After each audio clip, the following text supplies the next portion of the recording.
नमस्कार। कभी सोचा है कि हमारी भाषा, हमारी बोली, वो भी जेवर पहनती है? जी हाँ, आज हम बात करने वाले हैं अलंकार की। ये भाषा के वो खूबसूरत जेवर हैं जो शब्दों को सिर्फ सुंदर नहीं बनाते, बल्कि उन्हें यादगार बना देते हैं। और देखिए ये बात कितनी पुरानी और कितनी सच्ची है। कहते हैं, जिस तरह एक स्त्री की शोभा आभूषणों से होती है, ठीक उसी तरह काव्य यानी कविता की शोभा अलंकार से होती है। मतलब एकदम सटीक बात है। यही वो सोच है जो हमारे आज के पूरे विश्लेषण की नींव है कि अलंकार भाषा के लिए वही काम करते हैं जो जेवर खूबसूरती के लिए। तो ये अलंकार है क्या? देखिए, सबसे मजेदार बात तो इसके नाम में ही छिपी है। ये संस्कृत के दो शब्दों से मिलकर बना है। अलम यानी सजाना और कार यानी करने वाला, मतलब सजाने वाला। इसका एक ही काम है, भाषा को, खास तौर पर कविता को सजाना, संवारना और उसे और ज्यादा असरदार बनाना। तो चलिए अब भाषा के इस जेवरों के बक्से को जरा खोल कर देखते हैं। इसमें ना मोटे तौर पर दो खाने बने हुए हैं। एक ट्रे में रखे हैं वो जेवर जिनकी चमक शब्दों से है, और दूसरी ट्रे में वो जिनकी चमक शब्दों के मतलब से। और इन दोनों में फर्क समझना बहुत जरूरी है और मजेदार भी। पहला है शब्दालंकार, जहां सारा खेल शब्दों की आवाज और उसकी बनावट का है। मतलब अगर आपने शब्द बदल दिया तो समझ लीजिए कि उसका जादू भी खत्म। लेकिन दूसरी तरफ है अर्थालंकार। यहाँ जादू शब्द में नहीं, उसके मतलब में होता है। तो आप शब्द का पर्यायवाची भी इस्तेमाल कर लें, असर वैसा का वैसा ही रहेगा। तो ठीक है, सबसे पहले बक्से का पहला खाना खोलते हैं। ये है शब्दालंकार की ट्रे, जहां हम उन जेवरों को देखेंगे जिनकी सारी खूबसूरती उनकी आवाज से आती है। और इसमें सबसे पहले हमारे सामने आता है अनुप्रास अलंकार। ये शायद सबसे आम और सबसे ज्यादा सुना जाने वाला अलंकार है। इसमें होता क्या है, बस एक ही अक्षर यानी वर्ण बार बार दोहराया जाता है। इससे एक म्यूजिकल इफेक्ट, एक लय सी बन जाती है। इसका सबसे क्लासिक उदाहरण तो सबने सुना ही होगा, चारू चंद्र की चंचल किरणें। यहाँ पर देखिए, च च च, ये जो च की आवाज बार बार आ रही है ना, बस यही है अनुप्रास का जादू। सुनने में एक रिदम सा लगता है। और ऐसा नहीं है कि ये बस पुरानी कविताओं में मिलता है। आज के जमाने में भी इसका खूब इस्तेमाल होता है। जैसे ये गाने की लाइन है, लेला तुझे लूट लेगी लिख कर ले ले। यहाँ ल की आवाज को कितनी बार दोहराया गया है। तो कमाल की बात यह है कि ये सैकड़ों साल पुरानी तकनीक आज भी हमारे गानों को हिट बना रही है। चलिए अब एक और बहुत ही मजेदार और चालाक अलंकार देखते हैं। इसका नाम है यमक अलंकार। यहाँ एक ही शब्द एक लाइन में एक से ज्यादा बार आता है, लेकिन हर बार उसका मतलब बिल्कुल अलग होता है। जैसे ये पंक्ति सुनिए, काली घटा का घमंड घटा। अब यहाँ घटा शब्द दो बार आया है। सवाल ये है कि क्या दोनों का मतलब एक ही है? नहीं, पहली घटा का मतलब है बादल, अ क्लाउड, और दूसरे घटा का मतलब है कम हो जाना, टू रिड्यूस। तो पूरी लाइन का मतलब हुआ कि काले बादल का घमंड कम हो गया।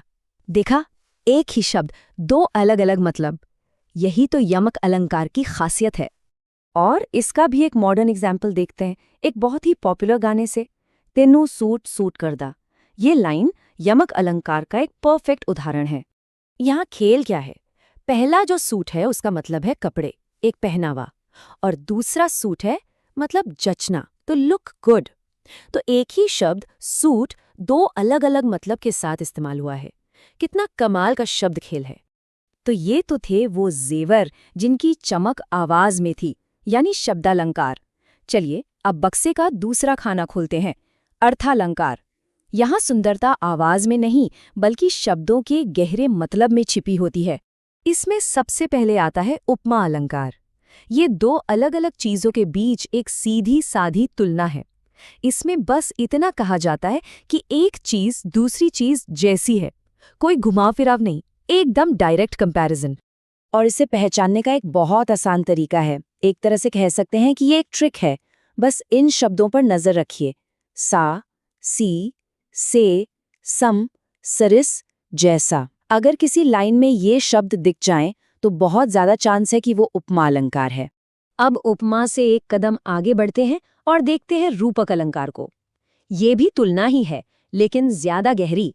यहाँ एक चीज को दूसरी चीज जैसा नहीं बताया जाता, बल्कि उसे दूसरी चीज का रूप ही दे दिया जाता है। यहाँ सा, सी, से जैसे तुलना वाले शब्द हटा दिए जाते हैं। इस उदाहरण से दोनों का फर्क एकदम साफ हो जाएगा। देखिए, उपमा में हम कहेंगे चरण के समान कमल, यानी पैर कमल जैसे हैं। यहाँ पैर और कमल अलग अलग हैं, बस उनमें समानता है।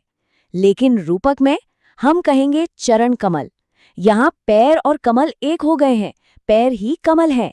यही इन दोनों के बीच का सबसे बड़ा फर्क है। चलिए अब इस ज़ेवरों के बक्से से एक ऐसा ज़ेवर निकालते हैं जो सबसे ज्यादा नाटकीय और मजेदार है। ये है बढ़ा चढ़ाकर कहने की कला। इसे कहते हैं अतिशयोक्ति अलंकार। इसमें किसी भी बात को इतना ज्यादा बढ़ा चढ़ाकर बताया जाता है कि वो सच लगना मुश्किल हो जाए, एकदम असंभव सा लगे। और ऐसा क्यों करते हैं? ताकि बात में एक ड्रामा, एक जोरदार असर पैदा हो। इसका एक बहुत ही मशहूर उदाहरण है, हनुमान की पूंछ में लगन न पाई आग, सारी लंका जल गई, गए निशाचर भाग। अब जरा सोचिए, बात क्या कही जा रही है कि हनुमान जी की पूंछ में आग ठीक से लग भी नहीं पाई थी कि उससे पहले ही पूरी लंका जल गई। जाहिर है यह असंभव है, लेकिन बात में जो वजन आया है, जो असर पैदा हुआ है, वो कमाल का है। तो हमने शब्दालंकार देखे, अर्थालंकार देखे, तरह तरह के जेवर देखे, पर अब एक बड़ा सवाल उठता है कि ये सब बस भाषा की सजावट है या इसका कोई गहरा मकसद भी है? ये सब मायने क्यों रखता है?